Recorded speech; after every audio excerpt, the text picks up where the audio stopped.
In 1990, Vince McMahon made one of the biggest gambles in wrestling history. He bet the future of the WWF on the Ultimate Warrior, the man he thought could replace Hulk Hogan, at the top of the company. But what was supposed to be the birth of a new icon ended up as one of wrestling's biggest failures. By the end of the 80s, Hulkamania was running out of steam. The so-called golden era was fading, and Hogan's act was starting to feel tired, and his attention was already drifting towards Hollywood. McMahon needed a new face of the company, someone larger than life who could sell posters and action figures and move tickets, just like Hogan had. He thought that he'd found that man in the Ultimate Warrior. Jim Hellwig was originally a professional bodybuilder who spent the early 80s competing on the amateur circuit, even winning the Mr. Georgia title in 1984. After moving to California to pursue bodybuilding full-time, he fell in with a group of lifters being trained for pro wrestling. They became known as Power Team USA, and it was through this project that Hellwig had his first exposure to the business. He'd never been interested in wrestling before, and he certainly didn't grow up a fan. He just saw it as another platform to show off his physique. He debuted in 1985 as Justice, teaming with another rookie named Steve Borden, who went on to become Sting. Together, they were the Freedom Fighters in Memphis, then the Blade Runners in Mid-South. They had the muscles and the face paint, and absolutely no idea what they were doing. It was noted by their peers at the time that Sting was the one who was willing to absorb all of the ideas, whereas Warrior was more interested in his body. By 1986, Hellwig had moved on to the Von Erichs territory in Dallas, reinventing himself yet again as the Dingo Warrior. The name was weird, but the act totally worked. It was basically the prototype for what his character would become in the WWF. When he joined the Federation in June 1987, they could see how green he was. The original plan was to keep him off TV and let him learn on the house show circuit, but the reactions at those shows were incredible. The fans were immediately drawn to him, and McMahon thought that he had lightning in a bottle. He renamed him the Ultimate Warrior and pushed him onto television sooner than expected, and he immediately went on a tear through a bunch of jobbers. Within a year, he'd gone from complete rookie to one of the most popular superstars on the roster. The turning point came at SummerSlam 88, where Warrior replaced the injured Brutus Beefcake and crushed the Honky Tonk Man in 30 seconds to win the Intercontinental title. It was a perfect piece of on-the-spot booking, and from that night on, Warrior became a phenomenon. Through 1989, he was the clear number 2 babyface in the company, right behind Hogan. His feud with Rick Rude was genuinely fantastic, and he body-slammed Andre the Giant, looking unstoppable every step of the way. Everything about his presentation screamed the same message. This was the next great WWF icon, and Vince was mesmerised by him. To McMahon, Warrior was proof that his cartoon superhero vision of wrestling still worked. He looked like an action figure come to life, the kind of character who could sell toys and posters and videotapes by the truckload. But while McMahon was convinced that he'd found his next golden goose, not everyone shared that enthusiasm. Warrior's rise rubbed a lot of the veterans the wrong way because they saw an outsider who'd been fast-tracked straight past them. He was getting the rocket strapped to him, while they'd spent years clawing their way to the WWF. Andre the Giant openly disliked him. During their short feud in 1989, Andre thought Warrior was reckless and disrespectful and flat-out dangerous to work with. Bobby Heenan didn't think much of him either. He hurt his neck and back at WrestleMania VI when Warrior dropped him carelessly after a guerrilla press. Even some company officials quietly said that Warrior was just Vince's pet project and nowhere near ready to carry the company. But still, the push never stopped. In fact, by early 1990, it went into overdrive. During the Royal Rumble match, the ring cleared until only 2 men were left standing. Hogan and Warrior briefly stared each other down and the crowd lost their mind. Then they locked up and the place exploded, and that pop was all that Vince needed to hear. Clearly the fans wanted the match, and they wanted it on the biggest stage possible.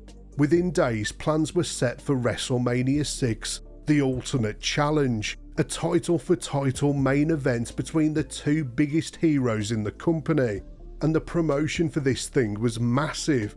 Nearly every WWF show in early 1990 revolved around selling that one match. And by April, the stage was ready. On the night, Warrior and Hogan wrestled a fantastic match that had been laid out beforehand, step by step, by Pat Patterson. In the end, Hogan missed the leg drop and Warrior hit the splash, and history was made.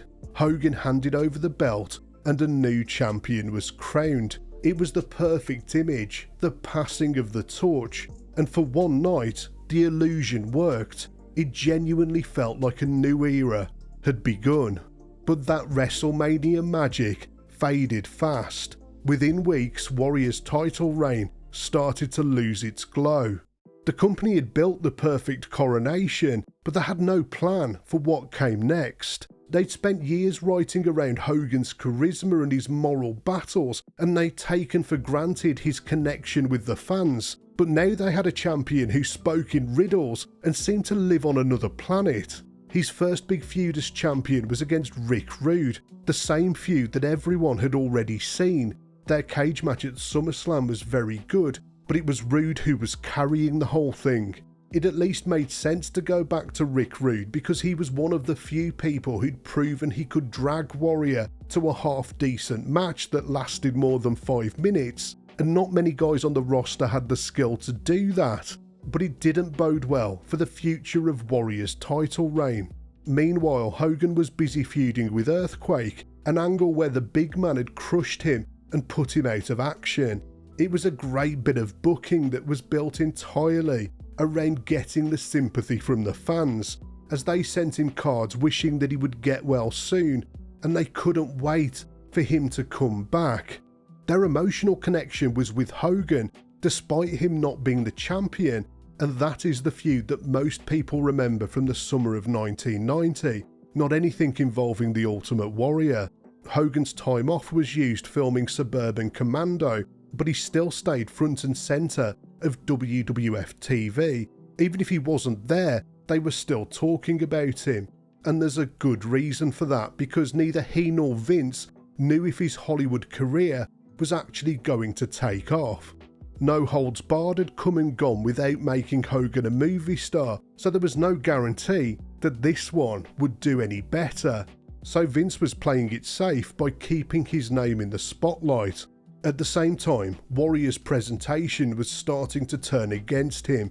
Promos that once sounded wild and exciting were now starting to just sound like gibberish.